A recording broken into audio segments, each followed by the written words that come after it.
పూర్తి వివరాలకు చదవండి రేపటి అక్షర శిల్పం దినపత్రికలో.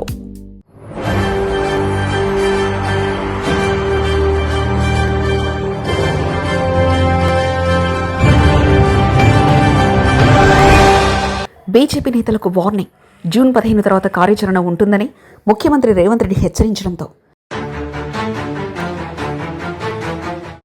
తెలంగాణ ముఖ్యమంత్రి రేవంత్ రెడ్డి రూటు మార్చారు. ఇప్పటివరకు కేంద్ర ప్రభుత్వంలో అధికారంలో ఉన్న బీజేపీ పట్ల మెతక వైఖరిని రేవంత్ అవలంబిస్తున్నారన్న అభిప్రాయం ఉండేది.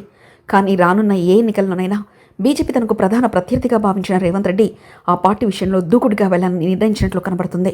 రాష్ట్ర నేతలనే తన టార్గెట్ చేసిన నేరుగా కేంద్ర ప్రభుత్వాన్ని తాకేలా రేవంత్ రెడ్డి ఇటీవల చేసిన వ్యాఖ్యలు ఒకంత రాజకీయ వర్గాల్లో చర్చనీయాంశమయ్యాయి.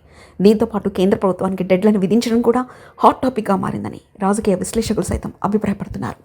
తెలంగాణ ముఖ్యమంత్రి రేవంత్ రెడ్డి ఆదిలాబాద్ జిల్లాలో బీజేపీ నేతలకు హెచ్చరికలు జారీ చేశారు.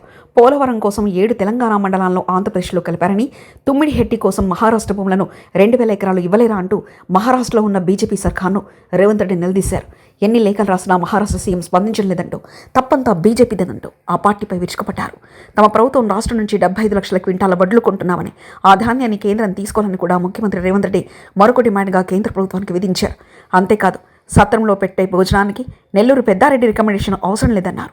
రాష్ట్రం కొనే పంటను కేంద్రం తీసుకునేలా కిషన్ రెడ్డి బాధ్యత తీసుకోవాలని సీఎం రేవంత్ రెడ్డి అన్నారు. పంటను కేంద్రం తీసుకోకపోతే జూన్ 15 తర్వాత బీజేపీ ఆఫీస్ దగ్గర తేల్చుకుంటామని రేవంత్ హెచ్చరించారు. అక్కడనే ధాన్యాన్ని తీసుకొచ్చి పారబోస్తామని రేవంత్ రెడ్డి హెచ్చరించారు. అంతేకాదు, కిషన్ రెడ్డి బాధ్యత తీసుకోకపోతే రాష్ట్రంలో తిరగలేని పరిస్థితి వస్తుందన్నారు. వడ్లు, జొన్నలు, మొక్కజొన్న కొనాల్సిందేనని, జూన్ 15 తర్వాత కార్యాచరణ ఉంటుందంటూ ముఖ్యమంత్రి రేవంత్ రెడ్డి హెచ్చరించడంతో రేవంత్ రూటు మార్చినట్లు కనబడుతుంది. మరిన్ని కథనాల కోసం సబ్స్క్రైబ్ చేసుకోండి మీ అక్షర శిల్పం.